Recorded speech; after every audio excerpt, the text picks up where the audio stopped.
Hello again, and thank you for joining me tonight. It is time to get comfy and cozy while I read you the story, How He Left the Hotel.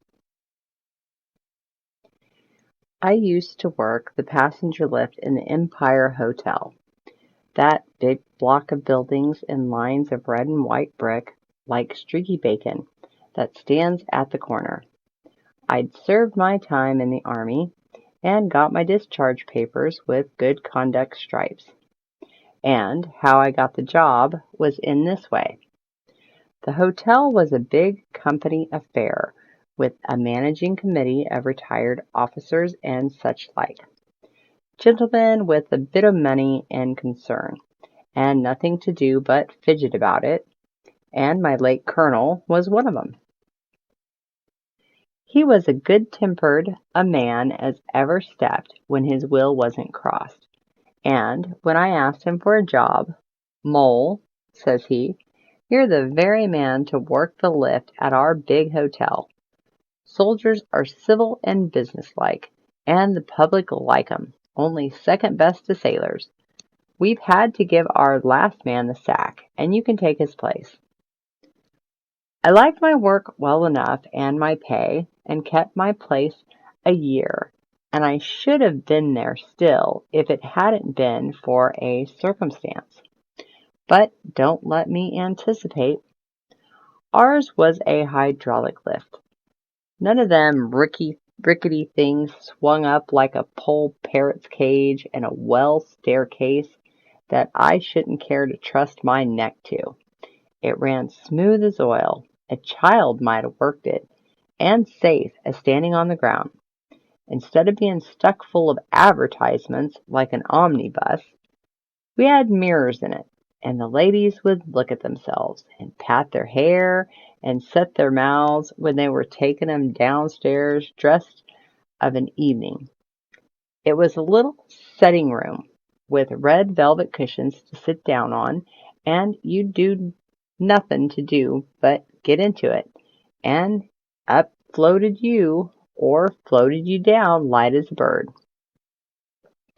All the visitors used the lift one time or another, going up or coming down.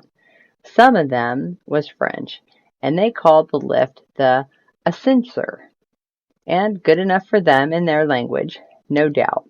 But why Americans that can speak English when they chose and are always finding out ways of doing things quicker than other folks should waste time and breath calling a lift an elevator, I can't make out. I was in charge of the lift from noon till midnight. By that time the theater and dining out folks had come in, and anyone returning late walked upstairs, for my day's work was done. One of the porters worked the lift till I come on duty in the morning. But before 12 there was nothing particular going on, and not much till after 2 o'clock. Then it was pretty hot work with visitors going up and down constant, and the electric bell ringing you from one floor to another like a house on fire. Then came a quiet spell while dinner was on, and I'd sit down comfortable in the lift and read my paper. Only I might have smoked, but nobody else might neither, and I had to ask furrin gentlemen to please not smoke in it. It was against the rules. I hadn't so often to tell English gentlemen. They're not like furriners that seem as if their cigars were glued to their lips. I always noticed faces as folks got onto the lift, for I've sharp sight and good memory, and none of the visitors needed to tell me twice where to take 'em. I knew them, and I knew their floor as well as they did themselves. It was November that Colonel Saxby came to the Empire Hotel. I noticed him particularly, because you could see at once that he was a soldier. He was a tall, thin man, about 50, with a hawk nose, keen eyes, and a gray mustache, and walked stiff from a gunshot wound in the knee. But what I noticed most was a scar across the right side of his face. As he got into the lift to go to his room on the fourth floor, I thought, what a difference there is among officers. Colonel Saxby put me in mind of telegraph post for height and thinness, and my old colonel was like a barrel in a uniform, but a brave soldier and a gentleman all the same. Colonel Saxby's room was number 210, just opposite the glass door leading to the lift, and every time I stopped on the fourth floor, number 210 stared me in the face. The colonel used to go up in the lift every day, regular, though he never came down in it but I'm coming to that presently. Sometimes, when he was alone in the lift, he'd speak to me. He'd ask me in what regiment I'd served, and said he knew the officers in it, but I can't say he was comfortable to talk. There was something stand-off about him, and he always seemed deep in his own thought. He never sat down in the lift. Whether it was empty or full, he stood bolt upright under the lamp, where the light fell on his pale face and scarred cheek. One day in February, I didn't take the colonel up the lift, and as he was regular as clockwork, I noticed it. But I supposed he'd gone away for a few days, and I thought no more about it. Whenever I stopped on the fourth floor door of 210 was shut, and as he often left it open, I made sure the colonel was away. At the end of the week, I heard a chambermaid say Colonel Saxby was ill, so thinks I, that's why he hasn't been in the lift lately. It was a Tuesday night, and I had an uncommonly busy time of it. It was one stream of traffic up and down, and so it went on the whole evening. It was on the strike of midnight, and I was about to put out the light in the lift, lock the door, and leave the key in the office for the man in the morning, when the electric bell rang out sharp. I looked at the dial, and I saw I was wanted on the fourth floor. It struck 12 as I stepped into the lift. As I passed the second and third floors, I wondered who it was that had rung so late, and thought it must be a stranger that didn't know the rule of the house. But when I stopped on the fourth floor and flung open the door of the lift, Colonel Saxby was standing there wrapped in military cloak. The door of his room was shut behind him, for I read the number on it. I thought he was ill in his bed, and ill enough he looked, but he had his hat on, and what could a man that has been in bed 10 days want with going out on a winter midnight? I don't think he saw me, but when I'd set the lift in motion, I looked at him standing under the lamp, with the shadow of his hat hiding his eyes, and the light full on the lower part of his face that was deadly pale, the scar on his cheek showing still paler. "Glad to see you're better, sir," said I, but he said nothing, and I didn't like to look at him again. He stood like a statue with his cloak about him, and I was downright glad when I opened the door to the lift for him to step out in the hall. I saluted as he got out, and he went past me towards the front door.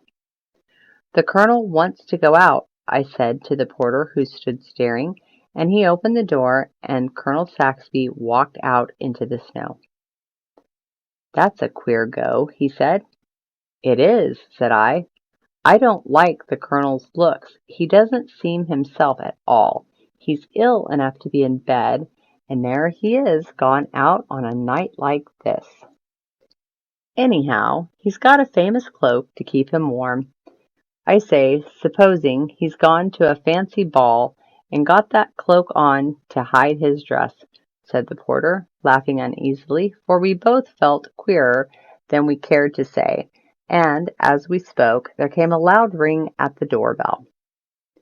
"No more passengers for me," I said, and I was really putting the light out this time.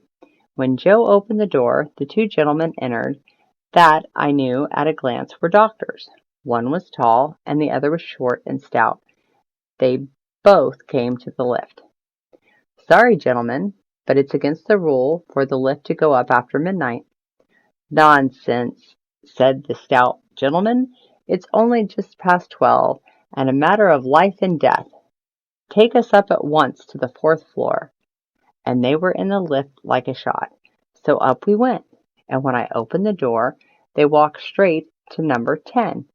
A nurse came out to meet them, and the stout doctor said, "No change for the worse, I hope." And I heard her reply, "The patient died 5 minutes ago, sir." Though I'd no business to speak, that was more than I could stand. I followed the doctors to the door and said, "There's some mistake here, gentlemen. I took the colonel down in the lift since the clock struck 12, and he went out." The stout doctor said sharply, "A case of my mistaken identity. It was someone else you took for the colonel." Begging your pardon, gentlemen, it was the colonel himself, and the night porter that opened the front door for him knew him as well as me. He was dressed for a night like this, with his military cloak wrapped round him.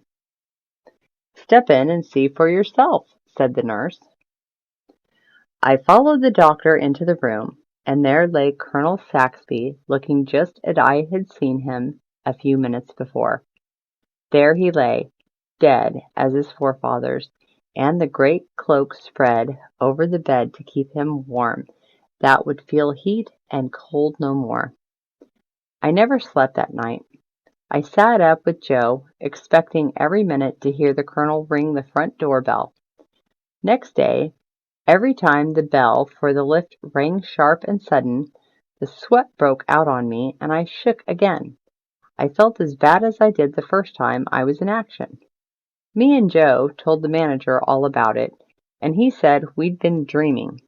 "But," said he, "mind you don't talk about it, or the house will be empty in a week." The colonel's coffin was smuggled into the house the next night. Me and the manager and the undertaker men took it up in the lift, and I lay right across it, and not an inch to spare. They carried it into number 210, and while I waited for them to come out again, a queer feeling came over me. The door opened softly, and 4 men carried out the long coffin straight across the passage and set it down with its foot towards the door of the lift. The manager looked round for me. "I can't do it, sir," I said. "I can't take the colonel down again. I took him down at midnight yesterday, and that was enough for me." "Push it in," said the manager, speaking short and sharp, and they ran the coffin into the lift without a sound. The manager got in last, and before he closed the door he said, "Mole, you've worked this lift for the last time. It strikes me." And I had, for I wouldn't have stayed on at the Empire Hotel after what happened. Not if they doubled my wages. And me and the night porter left together. Thank you so much for listening. I hope you enjoyed tonight's story. Feel free to subscribe, like, or leave a comment. I would love to hear what you think about the story.